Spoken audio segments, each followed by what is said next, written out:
Zéro déchet au boulot. Bienvenue dans le podcast qui vous accompagne vers le zéro déchet au travail. Vous êtes sensible à prendre soin de la planète, œuvrer pour diminuer les déchets à la maison, mais au travail, c'est le désastre. Gâchis de papier, d'emballage, indifférence des collègues, vous vous sentez démuni face à l'ampleur de la tâche. Alors, bonne nouvelle, ce podcast s'adresse à tous ceux qui souhaitent avancer de manière positive et concrète dans une démarche de diminution des déchets en entreprise. Allez, place au sujet du jour. Bienvenue pour ce nouvel épisode podcast. Je suis ravie de faire découvrir ce projet vraiment inspirant qui va dans le bon sens pour la planète, mais aussi pour la cohésion sociale. J'ai invité aujourd'hui Dounia Meptoul, qui est fondatrice et présidente de l'association Les Frigos Solidaires. Dounia, bonjour. Bonjour. Alors, pour la petite histoire, j'ai entendu parler des frigos solidaires dans les médias il y a quelques temps. J'ai travaillé la rédaction d'un livre sur le zéro déchet au boulot et lors de mes recherches, je suis tombée sur des articles présentant votre association. Alors, votre histoire m'intrigue et j'ai eu l'élan de faire découvrir cette belle initiative aux auditeurs. En fait, j'aime bien l'idée que des structures associatives, des commerces ou des restaurants aient la possibilité de s'emparer de votre initiative pour apporter du bon dans leur quartier. Alors, je connais d'ailleurs un centre social pas très loin de chez moi qui a mis en place un frigo solidaire. Les plats sont cuisinés par les salariés de la structure et les familles du quartier. Et cette initiative cartonne et apporte beaucoup de convivialité et de solidarité. Et c'est ce que je souhaite partager aujourd'hui. On y va ? C'est parti. Alors, pour démarrer, je vous propose de vous présenter. Qui êtes-vous et que faites-vous dans la vie ?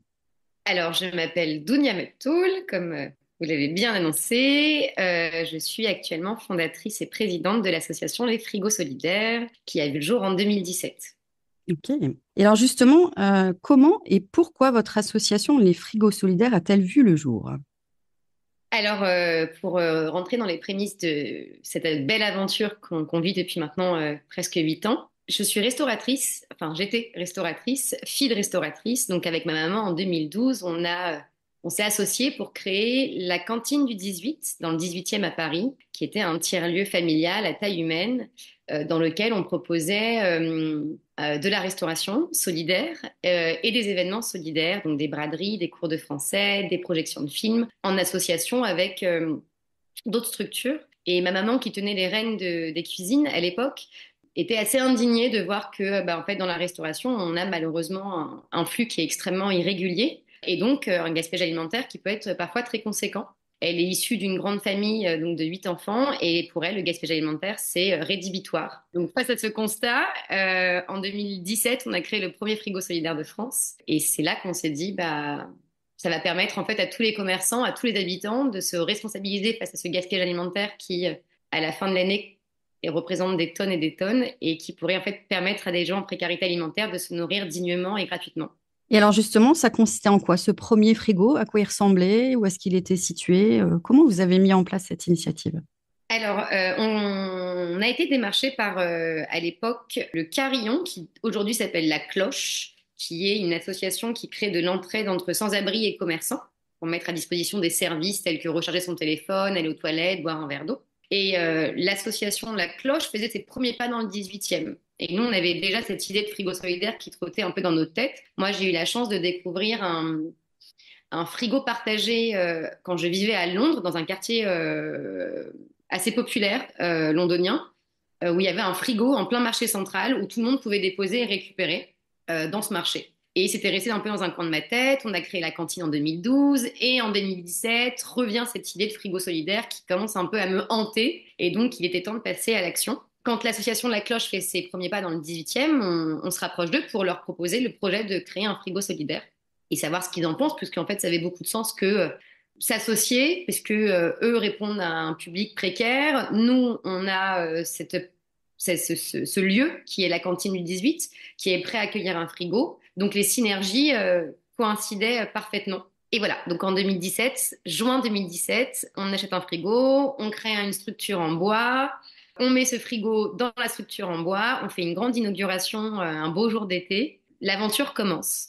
Juillet, août, flop total, vacances scolaires, l'effet s'estompe. Donc, bon, qu'est-ce qui se passe? En septembre, il y a un intérêt qui se crée autour d'une journaliste Combini qui découvre l'initiative et qui parle de ce frigo solidaire. Et en fait, de là naît vraiment un effet boule de neige et la presse s'empare du projet, ce qui permet de mettre un gros coup de projecteur sur le premier frigo solidaire de France et donc d'être rapproché par une mutuelle qui s'appelle Identité Mutuelle qui souhaite à l'époque qui souhaite développer et accompagner une initiative solidaire d'innovation sociale. Mhm. Voilà. Wow, j'ai du mal avec ces deux mots.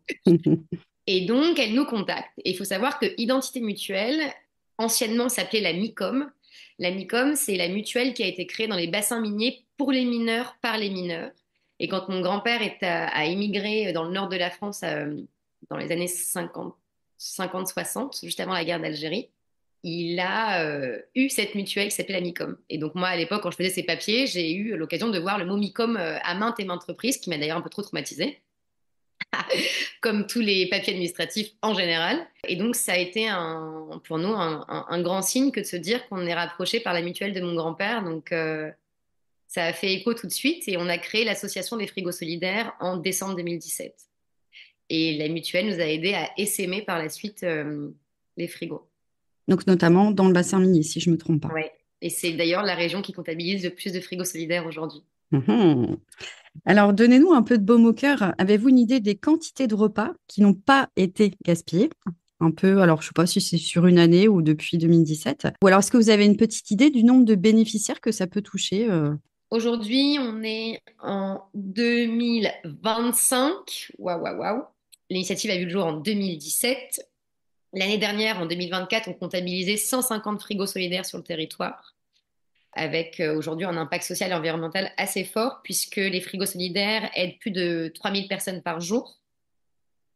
C'est plus de 700 kilos d'anti-gaspi de nourriture en moins et environ 900 kilos de CO2 économisés par jour également.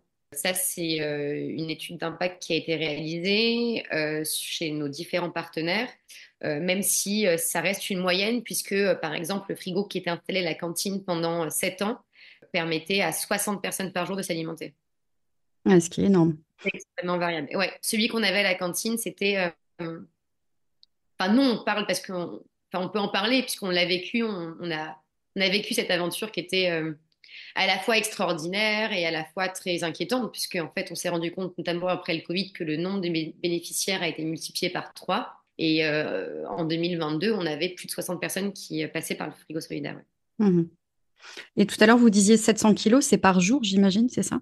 Oui, pardon, par jour, ouais, 700 kilos de nourriture anti-gaspillée par jour. Ah, ce qui est vraiment impressionnant. Bravo. Mhm.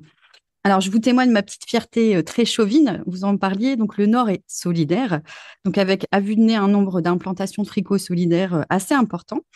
Donc aujourd'hui, vous avez aidé à implanter à peu près 150 frigos solidaires depuis 2017.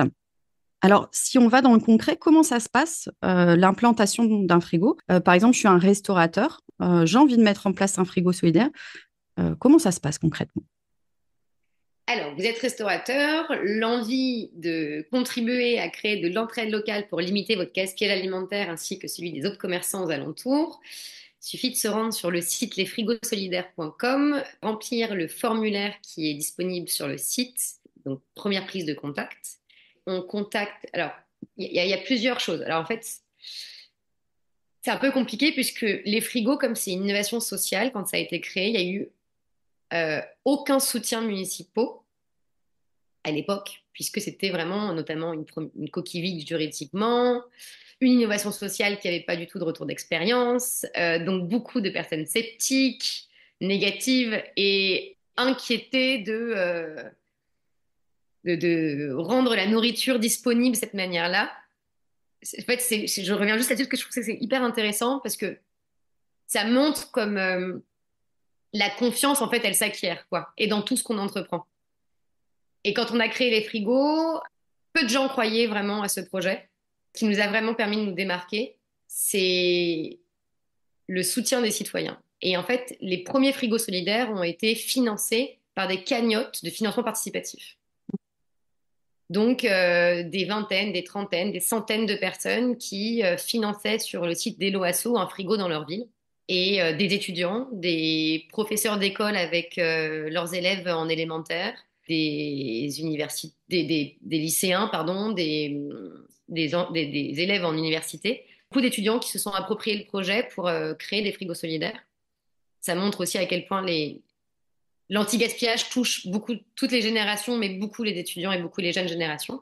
Et c'est comme ça que les frigos réellement ont réussi à voir le jour, grâce à l'entraide locale par des cagnottes de financement participatif. En 2020, le Covid a, je pense, fait émerger ce qui est quelque chose qui existait déjà, mais qui s'est sûrement amplifié avec la crise sanitaire. La précarité alimentaire chez les étudiants, mais aussi tout le spectre social, quoi. Les retraités, des personnes des familles monoparentales, des familles nombreuses, des personnes isolées. On a été, à partir de ce moment-là, contacté par des municipalités qui ont vu l'émergence des frigos solidaires grâce au soutien des citoyens et qui ont soutenu l'initiative et se sont dit, bah, nous aussi, on veut développer des frigos solidaires. Comment on fait? Et de là, des municipalités telles que Lille, Paris, Grenoble, Dijon ont subventionné les frigos solidaires via des budgets participatifs. Donc, c'est les citoyens qui proposaient les frigos solidaires à la mairie et les frigos finissaient souvent lauréats en fait des projets puisque c'est un dispositif très simple à mettre en place. Et une fois qu'il est financé par la municipalité, il ne reste plus qu'à trouver une structure accueillante avec qui on va signer une convention de partenariat pour installer le frigo solidaire. Donc voilà, je voulais juste revenir là-dessus parce que c'est hyper important en fait de recontextualiser comment aujourd'hui les frigos peuvent être implantés grâce aux municipalités, ce qui n'était pas le cas aux prémices de l'aventure des frigos solidaires. Mhm. Donc quand un restaurateur est intéressé, on se rapproche tout de suite de la municipalité. Soit c'est subventionné par les budgets participatifs, soit c'est subventionné parce qu'il y a une enveloppe, par exemple, dédiée par la région sur un dispositif anti-gaspi qui peut subventionner les frigos solidaires. Et c'est comme ça que ça fonctionne. Finalement, le restaurateur, ce qu'il a intérêt à faire, c'est plutôt de regarder son tissu associatif, économique local pour pouvoir faire effet levier sur son projet. C'est pas juste éviter son gaspillage alimentaire, c'est bien trouver tout le tissu associatif qui pourra favoriser le projet. Finalement, vérifier que ce soit bien distribué aux bonnes personnes, etc. Ça se fait pas finalement tout seul. C'est ce que je comprends de cette démarche-là. Oui, en fait, le restaurateur va accueillir un frigo solidaire. Dans les faits, le restaurateur est intéressé. On signe une convention de partenariat, de partenariat qui est régie entre l'association des frigos solidaires et la structure accueillante. On trouve le financement. Un frigo, ça coûte entre 1500 et 1600 euros en fonction de qui il finance et où est-ce qu'il est placé. Ça comprend le coût du frigo, le meuble en bois, la sérigraphie, les supports de communication, la livraison et tout le service réparation après installation. Mhm. Ouais, c'est vraiment clé en main. C'est un outil qui est vraiment clé en main.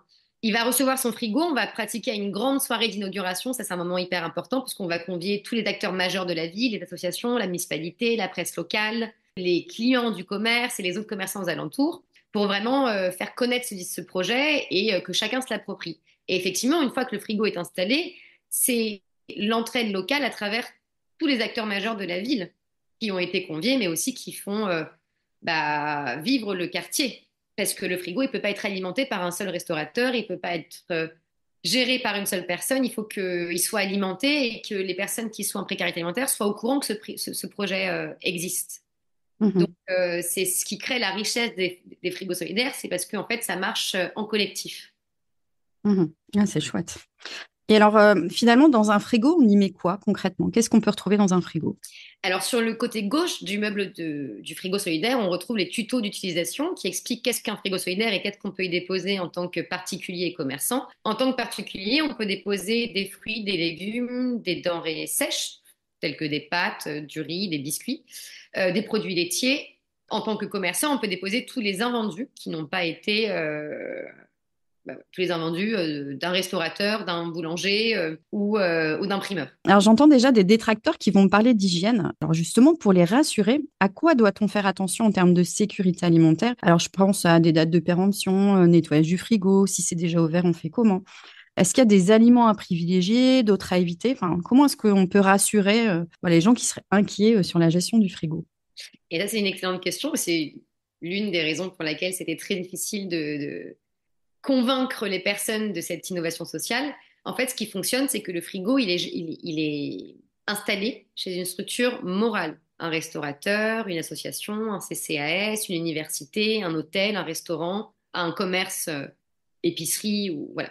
Et en fait, cette structure morale est en charge de gérer l'hygiène du frigo, le nettoyage, l'entretien des denrées, l'entretien du frigo, pardon, et de vérifier les denrées. C'est ce qui fait que les frigos solidaires ont pu émerger et donc essaimer aussi sur le territoire, puisqu'il y a une structure qui est responsable de ce frigo. La convention de partenariat qui est régie entre les frigos solidaires et la structure accueillante va vraiment prendre en considération tous ces aspects sanitaires et d'hygiène qui sont essentiels pour le bien-être de ce projet. Mhm. Et alors, est-ce qu'il y a des aliments à privilégier, d'autres à éviter, ou Oui, finalement on peut vraiment tout mettre alors on doit éviter évidemment la viande et le poisson frais qui sont très sensibles à la chaîne sensibles? voilà, très Mhm. sensibles à la chaîne du froid. L'alcool est évidemment banni, ça c'est une évidence. C'est une évidence, mais après voilà, tout est indiqué sur les taux d'utilisation sur le frigo, ce qui permet en fait de simplifier aussi les dépôts de denrées. Oui, puis ce qui est intéressant, c'est que vous avez un recul quand même de plusieurs années. Donc, vous avez un recul sur les bonnes pratiques, les écueils à éviter. Et ça aussi, c'est, j'imagine, très rassurant pour vos partenaires d'avoir cette expertise finalement que d'autres n'auraient peut-être pas. Oui. Alors là, on se place plutôt du côté bénéficiaire. Est-ce que vous avez des conseils à donner pour que la distribution se passe bien? Alors, je pense, je sais pas après si c'est foire d'empoigne ou pas, mais pour que les denrées soient distribuées aux bonnes personnes au bon moment, est-ce qu'il y a des choses qui peuvent être faites pour favoriser la distribution à un maximum de personnes? En fait, le principe des frigos solidaires, c'est d'installer un frigo face à la devanture de la structure accueillante. Ce frigo est en libre service, en libre accès sur les horaires d'ouverture de la structure. Donc, la porte du frigo est ouverte. Tout le monde peut ouvrir la porte et se servir. À la cantine, nous, on priorisait en fait les personnes en précarité alimentaire. Heureusement qu'en 2025, l'habit fait pas le moine et que nous, on ne demande pas de justificatif de revenus, on n'est pas les Restos du Cœur, on n'a pas de carte d'abonnement, on n'a pas de moyens de savoir si la personne qui se sert est bénéficiaire ou pas. Par contre, ce qu'on a, c'est le lien social. Et ça, c'est notre atout majeur. C'est comment on va à la rencontre des gens qui ouvrent la porte du frigo autant pour déposer que pour se servir. Je pense qu'on aurait pu faire un court-métrage de toutes ces histoires qu'on a racontées sur les 60 personnes qu'on connaît, puisque en fait, la précarité, elle n'est pas qu'alimentaire, elle est sociale. Et c'est difficile d'interdire aux gens de se servir, de se nourrir. Par contre, on peut réguler. Nous, c'était un peu le rôle que ma mère et moi en avait. On était un peu flics du frigo. Quand on voit une personne qui récupère tous les produits du frigo alors que il y a peut-être 30 personnes qui vont passer après, bah non, on sensibilise, on avertit, on discute. Tu peux pas tout prendre. Regarde, après il y a des gens comme toi qui vont se servir. Pense aux autres. Il y a une chose qui s'est vraiment déclarée pour nous, c'est que les personnes qui ont le moins, enfin on l'a vécu donc réellement, on peut en parler. Les personnes qui ont le moins partagent le plus. Hmm. Et on a des exemples, des anecdotes qui sont fantastiques de personnes qu'on connaissait qui sont réellement en grande précarité alimentaire. Certains à la rue, certains sans emploi, certains avec 4 enfants et une seule personne qui travaille dans le foyer. Le partage était le mot-clé de ces personnes-là. Hmm. Donc voilà comment on peut réguler, c'est en allant à la rencontre des gens et en sensibilisant un maximum. Et finalement, ce que j'entends, c'est qu'au-delà du frigo, pour éviter du gaspillage alimentaire, c'est surtout un super fédérateur de liens sociaux. Voilà, entre les gens, de la solidarité pour le partage des denrées, etc. Enfin, c'est puissant, en fait, comme levier. Ouais. C'est hyper intéressant. Ce qui est intéressant, c'est nous, on a vécu avec un frigo pendant 7 ans à la cantine. Donc on avait une manière de vivre avec notre frigo, mais sur les 150 frigos solidaires qui sont installés et implantés à des endroits complètement différents, ils ont une manière de vivre qui est aussi différente. Donc, Mhm. nous, on privilégiait énormément le lien social, la lutte contre le gaspillage alimentaire et aider les personnes les plus démunies. Mais il y a tellement d'autres façons de concevoir les frigos et on le voit avec nos partenaires et c'est ça qui est très, très riche aussi. C'est qu'un frigo peut être approprié, ça peut s'approprier de manière très diverse et variée. Mhm. Vous avez des exemples, enfin d'autres manières finalement de s'approprier le frigo? Oui. Par exemple, l'association Tour Angèle, qui est une association étudiante à l'université de Tours, qui a été le premier frigo solidaire implanté au sein d'une université. Et ben, ce frigo, il est géré par des étudiants, par et pour des étudiants. C'est-à-dire qu'il est dans l'enceinte de Mmh. l'université et c'est un frigo qui vit uniquement entre personnes étudiantes. C'est une autre Mmh. manière de faire et c'est aussi inspirant. On a l'exemple du moulin à Lyon. C'est un restaurateur très engagé contre la lutte contre le gaspillage alimentaire. Lui, son pilier majeur, c'est ne pas gaspiller. Quelles que soient les personnes qui récupèrent, il n'a pas de regard sur les gens qui sont en précarité ou non. Il veut juste limiter son gaspillage alimentaire. Mmh. C'est une autre manière de faire. On a une association qui récolte des produits d'agriculteurs, donc des fruits, des légumes, et elle fait de l'insertion sociale, insertion professionnelle, insertion, je vais y arriver, professionnelle. Donc du coup, elle récupère ces denrées et par les personnes qui sont en insertion, elle cuisine ces produits-là et les produits, elle les met dans le frigo solidaire. Donc du coup, elle combine les cours de cuisine et la lutte contre le gaspillage alimentaire. Voilà. Et donc, il y a plein de systèmes qui se créent comme ça. Comment on fait vivre son frigo, comment l'association, une association dans le 17e qui a accueilli un frigo il y a quelques années, et ben, elle est autour des jeunes et comment elle fédère autour de ce frigo solidaire les jeunes, comment ils vont collecter des denrées dans les supermarchés, déposer, et c'est peut-être parfois même les parents de ces jeunes-là qui vont se servir. Et c'est eux qui vont créer cette entraide. Voilà, c'est tous ces dispositifs Mmh. qui sont assez incroyables. Ah, c'est puissant, c'est riche, bravo. Mmh. Bon, un peu moins marrant, est-ce qu'il vous arrive des cas de vandalisme et que faites-vous pour vous en prémunir? Ça fait 2020, 2017, ça va faire 8 ans pardon, en décembre, ça fera 8 ans que l'association est née. On a eu jusqu'à présent 2 vols de frigo. Ah oui. Mmh. 2 vols de frigo. Le dernier en date est dans le 18e. C'est le frigo qui a été récupéré par Laurence, qui tient une cave à vin entre Jules Geoffrin et Châteaurouge, qui a été volé puisque le frigo était installé en extérieur 24 heures sur 24. Voilà. Et un autre frigo qui a été volé également. Mais donc, honnêtement, en termes de vandalisme, on est assez sécurisé, j'ai l'impression. En tout cas, comme c'est un frigo qui fédère énormément toutes les personnes du quartier et de la ville, il y a comme une sensibilisation qui se crée autour de ce projet qui permet à ce frigo d'exister et de continuer à vivre, j'ai l'impression. Finalement, c'est les habitants qui en prennent soin et enfin, qui le protègent d'une certaine manière. Ouais. Et le coffrage que vous proposez peut-être peut aider aussi à prémunir du vandalisme éventuellement. Oui, peut-être, peut-être. Alors, certains. On a l'exemple à Évian, par exemple, la ville d'Évian. Le frigo est scellé au sol.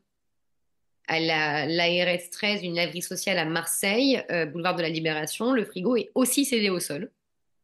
Le meuble en bois.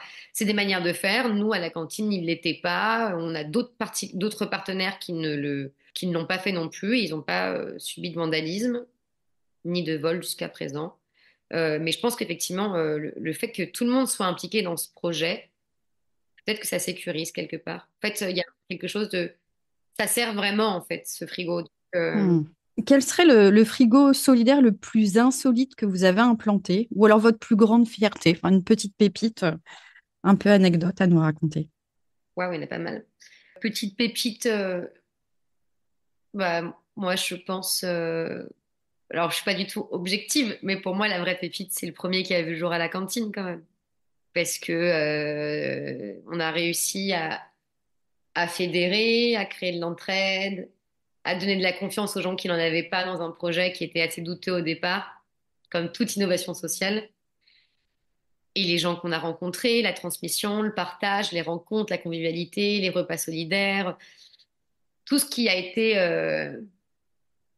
tout ce qui nous a fait vivre une aventure humaine et familiale, en fait, qui était très puissante, très forte et qu'on porte encore avec nous, forcément. Et ça, c'est très, très riche.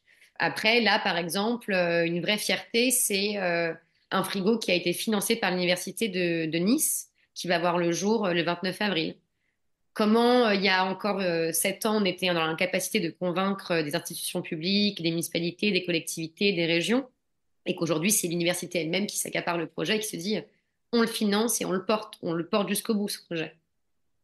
Mhm. C'est toutes ces belles histoires, en fait, qui montrent que le temps fait les choses et vraiment, je trouve que cette question de confiance, elle s'installe avec le temps. Mhm. Et puis ça donne foi en la nature humaine, donc Ouais, c'est ouais. chouette. Et le frigo le plus insolite, ou un lieu d'implantation étonnant? J'en ai pas là, mais il doit forcément en avoir. Ah bah ouais, un hôtel à Strasbourg, au Grafalgar chez Vincent, des universités, des TCL, des associations, en Corse. Non, je vais pas. Peut-être ça me reviendra, mais là, j'en ai pas en tête. Faut que j'y pense. En préparant l'entretien, on avait parlé de la Réunion. Ah oui, c'est vrai. Ouais. Ah bah voilà, c'est ce que j'ai pas tout dans la tête. Vous exportez. Ouais, exactement. La Réunion dans un tiers-lieu, le Solicaire, alors Solicaire, je crois, qui va accueillir prochainement le premier frigo solidaire des Dom-Tom. Oui, c'est vrai, c'est vrai. Mhm. Ouais, un C'est beau pas rien, projet. ça. Non, c'est pas rien. Un très beau projet porté par deux salariés du Solicaire et ouais, c'est vrai, c'est un très très beau Mhm. projet. Sur un autre continent, donc c'est vachement chouette. Ouais, ouais, c'est vrai. Est-ce que vous avez justement des projets à venir pour l'association? Oui, on est en train de travailler sur un projet de tiers-lieu, un tiers-lieu de soins pour prendre soin de soi et de son environnement et permettre l'apprentissage des métiers manuels autour d'une ferme pédagogique, d'une cuisine partagée et d'une ressourcerie. Et ça, c'est le prochain step des frigos solidaires avec d'autres associations. Ouais. Donc un camp de base et pour déployer d'autres activités, si je comprends bien. Ouais, exactement. Ouais. Chouette. Pour Bon. permettre aux bénéficiaires des frigos d'avoir un lieu ressource. Hmm. Alors justement, c'est donc pour terminer, je vous propose de faire une petite lettre au Père Noël. Donc, est-ce que vous avez des besoins à relier pour votre association? Alors, je pense à, je sais pas, des recherches de bénévoles, des dons ou autre chose. Voilà, c'est le moment d'en profiter. Alors que les personnes qui sont intéressées pour implanter un frigo solidaire dans l'huile n'hésitent pas à nous contacter sur le site internet des frigos solidaires. Le plus grand souhait, c'est que la solidarité continue à se propager. Mhm. Vraiment, c'est ça qui est important. Ouais, et puis vous faites un bon travail pour tout ça. Donc, merci Dounia pour cet échange très enrichissant. Moi, ça me donne foi en l'âme humaine et puis ça me donne foi aussi en cette capacité qu'ont les humains à être solidaires les uns pour les autres, à partager. Donc, je vous souhaite de développer largement les frigos solidaires à travers la France et pourquoi pas à travers le monde, hein. Vous avez déjà mis un petit pied dans les dom-toms. Pour retrouver les informations de l'association, ça se passe sur le site lesfrigosolidaires au pluriel.com. Merci Dounia, Merci beaucoup, Sophie. avec plaisir. Merci pour votre écoute. Je suis Sophie Free. Dans la vie, je travaille pour sensibiliser au développement durable et je parle notamment du zéro déchet. Pour cela, je propose des ateliers, des conférences, des formations professionnalisantes, un blog, Sophie au naturel, et je suis aussi auteure de livres sur le sujet. Retrouvez toutes mes informations sur le site sophie-o-naturel.fr. Au plaisir!